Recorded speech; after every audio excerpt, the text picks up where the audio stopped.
Well, I have just had a fucking glorious day outside playing Football Manager all day in the beautiful sunshine until it went very, very cold. 10:30, isn't it? It's 20 to 11, and I've just come back inside. Now ready to record another episode of Titus Pétange, because we have got to a Champions League semi-final. Get the old lights on in behind it, maybe even yellow and blue. Let's get some yellow and blue. Huh. Well, maybe some nice oranges and reds. Yes, oranges and reds. Warm the place up a bit, because it doesn't need to be any hotter. So, 27th of April 2050, we've entered a new decade, but a similar face in the Ballon d'Or winners. I shouldn't be really pissed off because, it is one of our players. But Paradiso should have won this. Paradiso should have won this. Paradiso should have won this. His average rating was 0.4 higher than Raul Torres. Fair enough, Raul Torres scored more goals and probably more goal contributions. Fine, but fuck. Paradiso's doing this at 35 years old. Jesus Christ. And his stats are going up. What do you want, mate? He is a mental player. And now he's giving me a problem because I was happy to say goodbye after this season, a couple of years, and then say goodbye, walk off into the sunset after the stadium's been named Paradiso Park, and now he's giving me a fucking problem because he's playing so damn well at 35 years old. Fair play to him. Fair play to him. Right, there was something, I do apologise, there was something that we didn't cover in the last episode, and I was super happy, because it felt like I'd covered everything.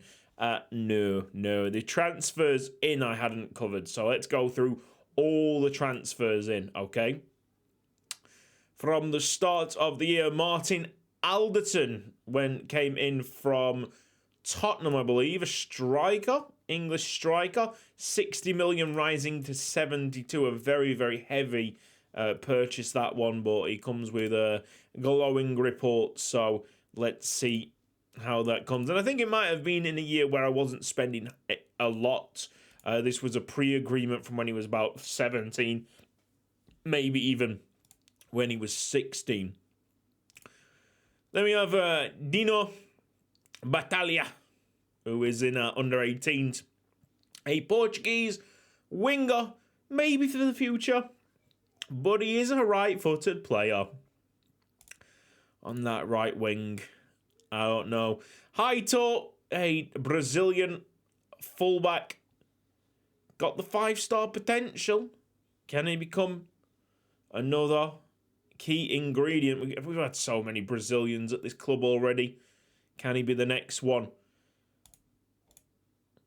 And Andrew Slate was the last one in before the big investment into Luxembourg football. And Slate's been really good. His potential actually gone up from 4 stars to 4.5 stars.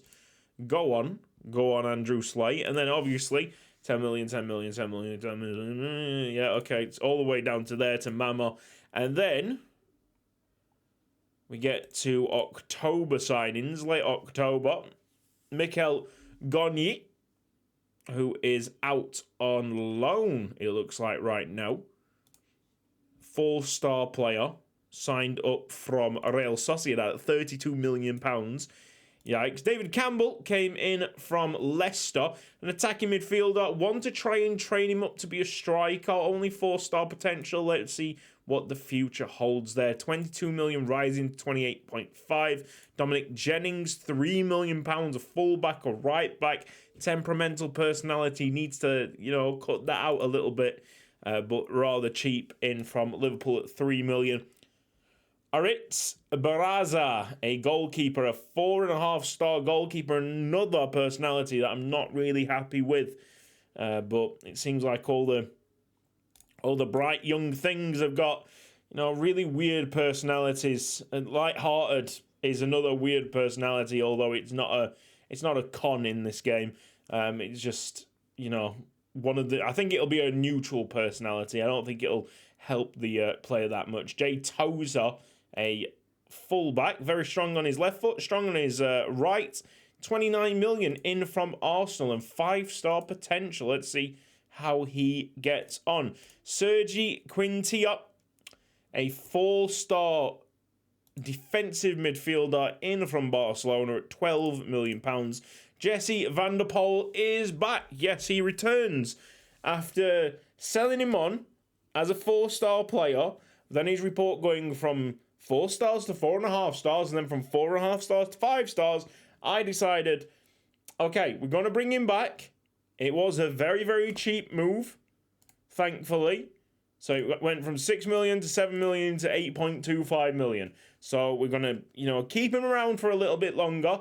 I might have jumped the gun on this one, but he goes back down to 4 stars as soon as he joins with the team. So he probably is not it. But it's better to be safe than sorry.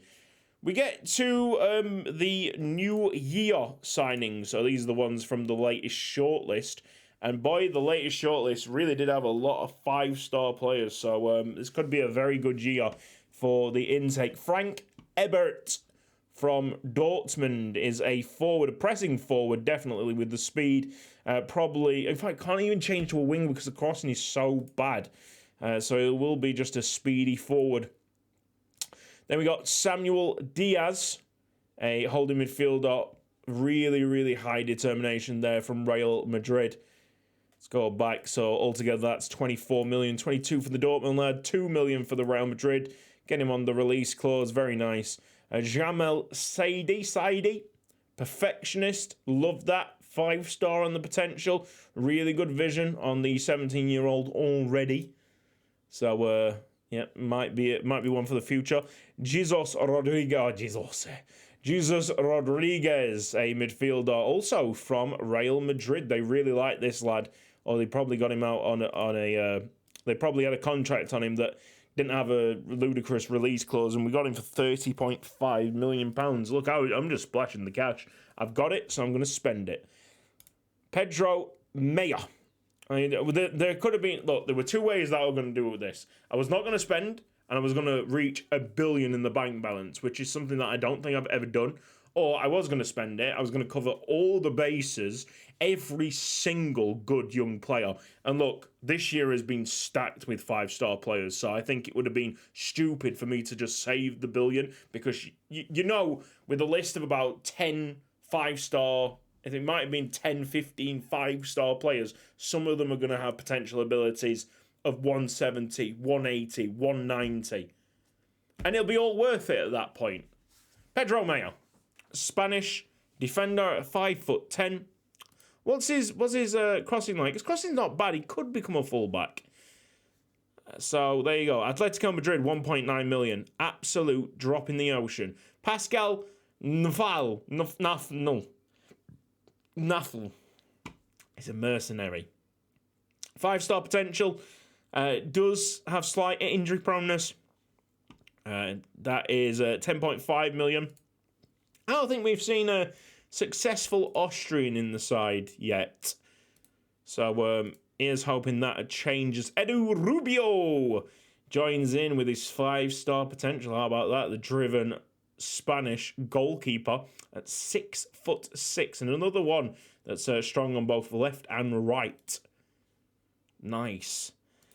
Okay, let's talk about this. Franz Dickmann. Yeah, I wasn't going to say no to him. This is another Austrian. How about that? Austria really having a nice intake here. 2 5-star players. Rapid Wien, 10.75 million. Bastian Schmidt, a midfielder. Another... Jesus Christ, the Austrian. I didn't even notice this. Another bloody Austrian. Fuck me. Austria have got it set. 3.2 million from Manchester United. Barry Weaver. Oh, well, he is a disappointment. Only 4 stars, this lad. And I paid a hell of a lot of money. 30 million quid from Man City. They've had my trousers down on that one, unfortunately. And Oscar Obregon. 4.5-star potential Colombian midfielder. Whoa, that was a lot of players to get through. But it's been a busy old transfer the activity this year, really. Let's go to the outs. Jesus, where do we even start with this? Luis Alberto when Nikitas Adam. We definitely would have seen Nikitas Adam. So since then, the only sale is a very big one. Liverpool desperately wanting to sign this guy. Camillo Paniagua was moved on, but it was quite a significant amount of money at £155 million. Yikes. I really like Paniagua because he was so well-rounded. But he looked like he had the ceiling at 4 stars. My other central midfielders were 4.5 stars, 5 stars. And it was just such a ridiculous amount of money. If that offer hadn't come in, he probably would have stayed in the squad for another 6 years. But everybody has their price. Everybody has their price. And that is it. Totals out 790 million, totals in 690. So that little gap there between the ins and the outs on the graph is £100 million. Jesus. I've just spent a lot. I've spent an absolute shit ton. Really high wage budget. I might have moved that up myself. Because we did have an offer in for Mazzaglia from Manchester City. And Manchester City have Aziz Kafando, who we used to have. So I was trying to sign Aziz Kafando as they were trying to sign Mazzaglia. And it nearly happened. But Kafando wanted £200,000 in wages. And I would have saved a little bit of money. Maybe £20 million in total, give or take. But we're also losing a bit of quality. Mazzaglia is a little bit better. He is a little bit better. Mazzaglia was going to go for about 140. We were going to sign up Kafando for 100. We would have had to spend loads more money on the wages, though. So it would have rounded off to about 20 million in profit. And it kind of would have worked out in a way because it would have given the Bosnian kid that has come out of our youth academy a little bit more time to produce, but I think he will be ready. When Mazzaglia is done, I think Ivandic will be ready. He's stepping up. He's 2.5 stars right now. So, it's pretty fucking good. Titus Pétange against Chelsea is the Champions League semi-final game. And this one is very, very tough to predict, to be honest. Of course, we probably go into there as favourites, but they have some really fucking good players that can nullify my attack. But God, if he plays on the right if he plays on the left and Paradiso plays on the right, I've never seen Paradiso get the better of him. Straight up, never seen Paradiso get the better of him. Lefinya's going to fucking PSG at the end? Wow, PSG bound. His contract's expiring. I see, this is like his last dance with Chelsea. So they have got a good side, but it's starting to crumble at the seams. It's starting to, show cracks. It's the last chance for this Chelsea, like this era of Chelsea to do anything. For us, we got a few bad injuries. Ugarelli is injured for this game. His defending has got better. We've been training him as a defensive midfielder. He's now natural as a right winger as well, but he has got better as a defender, so it's a secret between us two. But he is injured for this one, so he can't play on the right. So that's what I thought. Him playing on the right, Paradiso on the left, he's not in direct competition with Bertgaard. But he's not here now. He's not here. Jossam is injured. Uriarte slightly injured. Could come back. Could maybe. Bordenaro almost lost the fucking game against Manchester United in the quarters. He really needs to sort himself out. I'm trying to be patient with him as much as I can. But this unambitious personality, the fact that he just doesn't look like he's bothered. And he's so good. He's so good. And he's not pushing it to the next level. And I don't believe in him up front. It's like Shin Young-ho when we used to have him. We just scraped by against Manchester United. And when I say just, I mean just. Michael Martinez in the fucking 94th minute to keep us in that. And then we won it on penalties. Bordenaro did score a penalty, to be fair to him.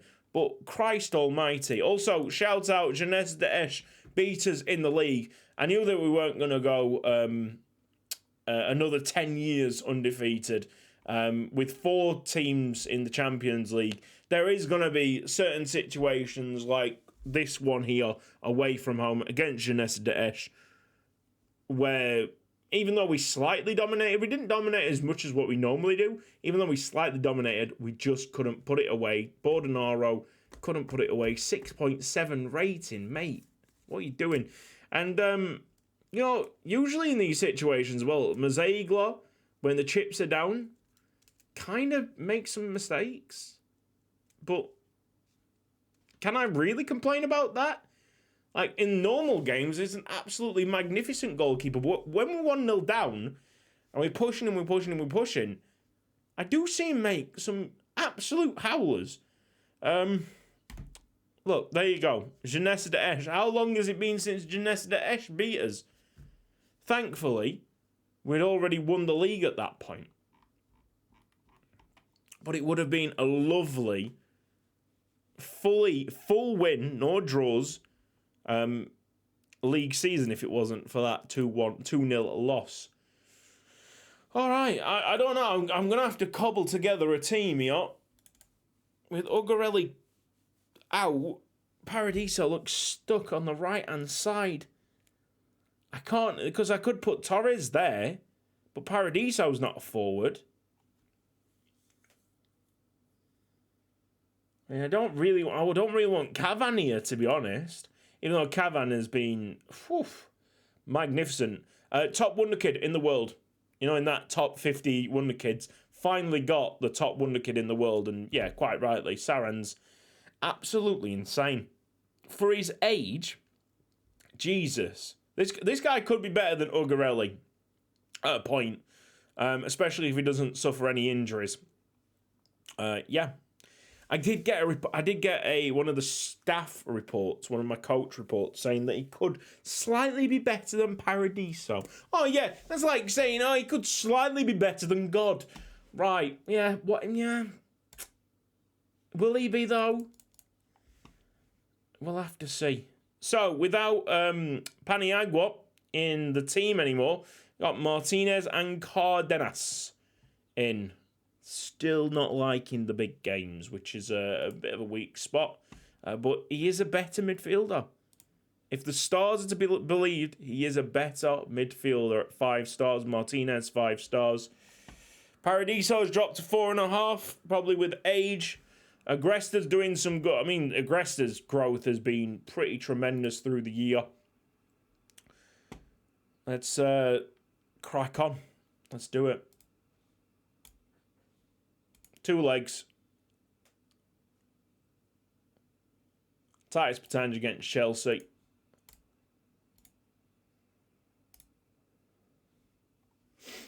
Oh, Jesus. So Greg Smith is playing on the right-hand side of their defence. Bergstall is also in that team. I honestly wouldn't be. They all... There isn't age to them. Yeah, Hardainsey has got dispossessed by Torres. Nice goal, Torres. Cheers, mate. Eases the nerves a little bit because I feel like Chelsea are going to give us like mighty problems. If Manchester United are giving us problems, Chelsea probably are going to give us problems as well. Although Manchester United maybe a little bit better. I don't know. Manchester United have been building quite nicely over the last 10 years. How old is Hardainsey now? And of course they've got Ade on the left. £189 million worth of Faisal Ade.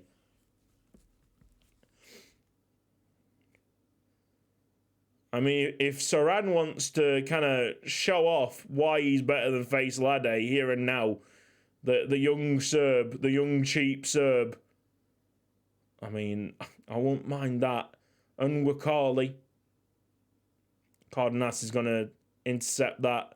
No problem. Bordenaro. He's got him as well. Oh, mate. Paradiso slipped the ball in and Saran hit the post. The 17-year-old. I have a feeling that he's going to score in the Champions League final if we get there. That would be something, wouldn't it? 17 years old. Martinez. That's nicely drilled in. Paradiso could have had an easy tap-in if it wasn't for the slide tackle. 28 minutes gone. Yeah, it is just mental how good Paradiso is still. Yes, and he is still highest average rating in the team.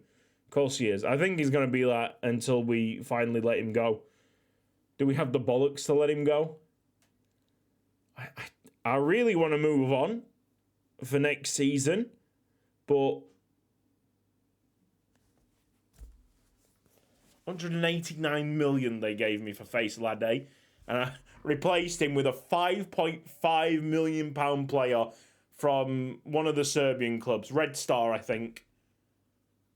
The Partizan guys are going to absolutely kill me if I got that wrong.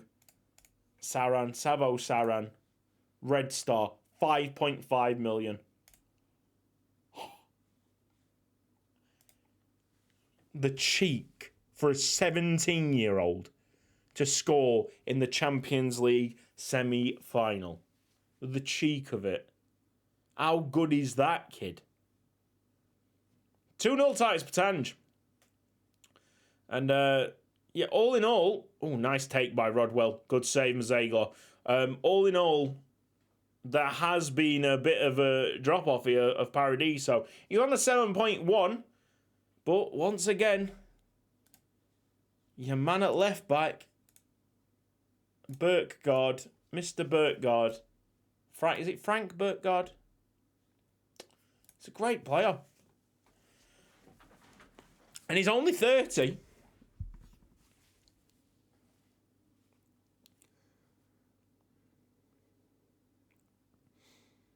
All right, even though it's like a little bit of a makeshift Titus Pétange at the moment, without Uriarte playing, with no Ugarelli in there as well, we figured it out. Get a 2-0 result here.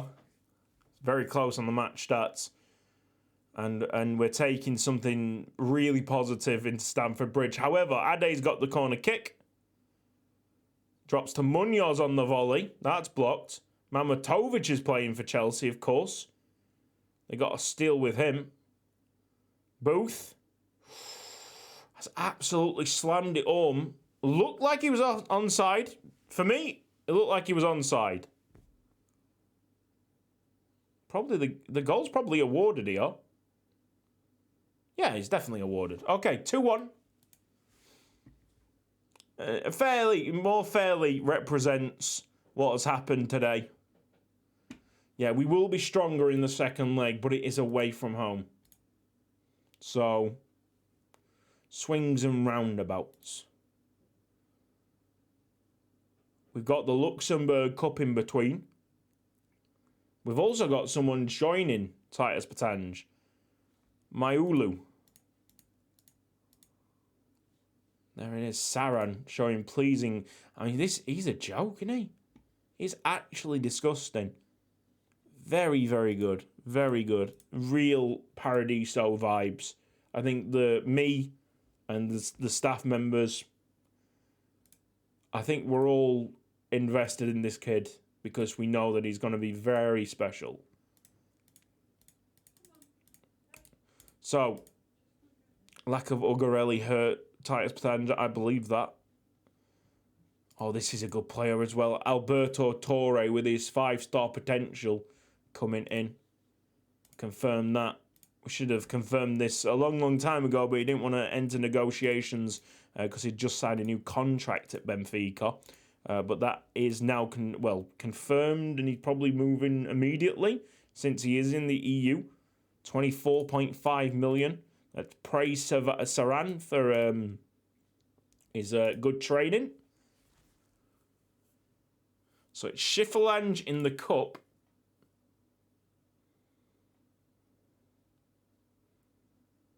And then Chelsea away. There you go, a 5-star there. We'll put Torre in the under 18s. Tozer's got a bad injury there. There's a broken lower arm. Farley's got a twisted ankle. Twisting my ankle, man.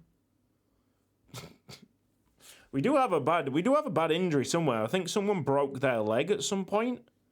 Wasn't Leo Grande. One of these lads broke their leg. Is it Butterworth? He's got damaged Achilles tendon. This is the injury that Ugarelli suffered last season. I think. No, that's just ankle ligament damage. No, I think so. I swear down someone broke their leg.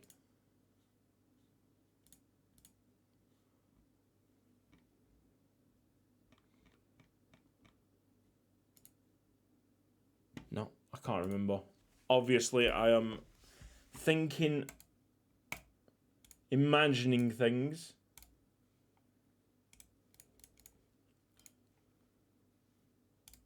Luxembourg Cup should be an easy get. Let's see, shall we? Couple of blank faces in there. Oh, and that is that. How about it? Yep. Well, fuck. Schifferlange. There's a bit of blood. They can smell a bit of blood in there.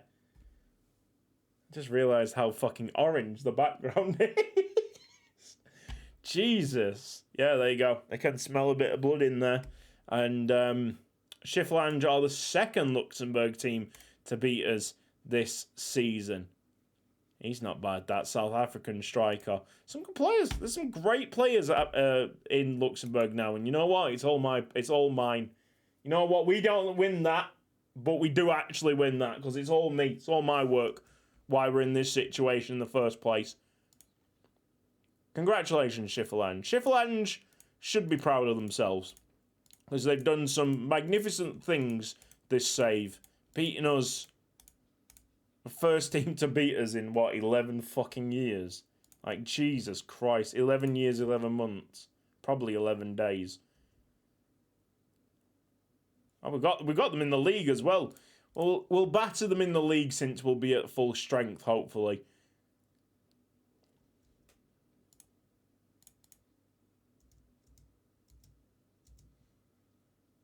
Jeunesse d'Esch have got an unbeaten home streak for 20 games. I think they just drew against Unerstraßen. We're champions. Duh.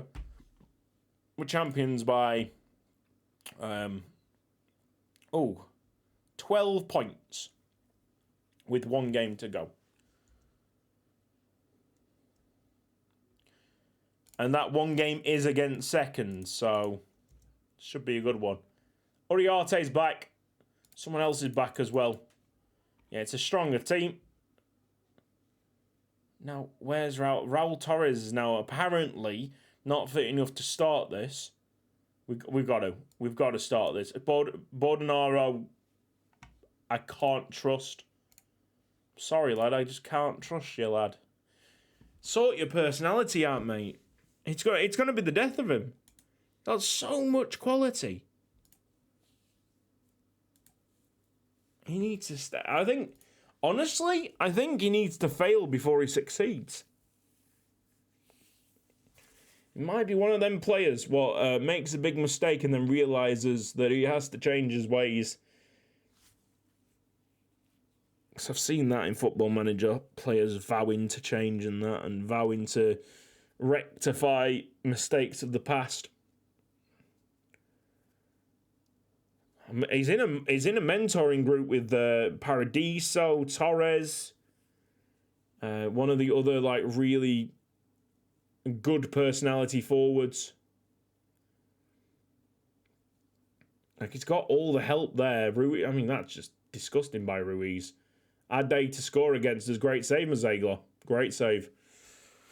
Okay, Ruiz needs to pick up as well. He's young. He will be prone to making a couple of mistakes here and there and everywhere. We've definitely not got the best left back on show tonight. No. Bertgaard is built different, clearly. Kalonji with a header over. Yeah, we don't want Simon Roger Kalonji scoring against us. A former Ballon d'Or winner that we built from the ground up. Leon disposed of him.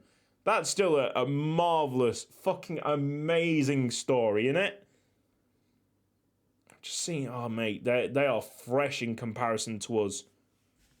Don't like this. Who the fuck? What have I just said that I've stabbed their dog or some shit? What has the assistant manager suggested that I say? I'm gonna praise them. I'm gonna try and okay. That's not even helped. That's not helped either. Oh, okay. 25 minutes left. This is a real slog. In comes Bordenaro. Saran's struggling. But we don't have anyone to replace him. Could bring Sabatic in as the right back. No place for Dejouy in today's lineup. Well, on the field today. He's obviously in the lineup, but not playing. 5 minutes. Have we nullified them? The defence have held and held and held.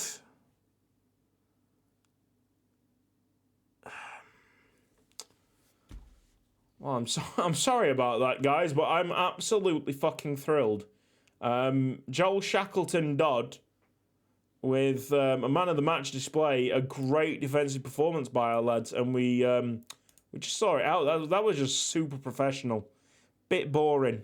Really boring in comparison to what Titus Pétange usually are. Oh, great, we qualified for another FIFA fucking Club World Cup. Isn't it marvellous? Isn't it marvellous? Let's go and finish the league season, the domestic league season. We are going to another Champions League final. It's not the most... fucking chair. It's not the most amazing performances in the semis, but hopefully with the time that we've got from now until the final, we can recover some players and just have a... Are we going to play Arsenal in the final? Arsenal again? We've played Arsenal so many times. Okay, well, Arsenal again. Fuck me, lads. Fair play. Arsenal, Man United, mate, like reliving the 90s in this save. With how good their teams are. But it should be ours. Honestly, I would have rather have had the unknown quantity of Paris Saint-Germain, because we haven't played PSG in a hot second, have we? Titus Pétange against Schifferlange. Try and get a little bit of revenge for the Luxembourg Cup, the surprise Luxembourg Cup defeat. And extend our point gap. Oh yeah, it's 5-2. Torres, Uriarte twice, Bordenaro scored, Paradiso scored, and we finish off the league with 99 points.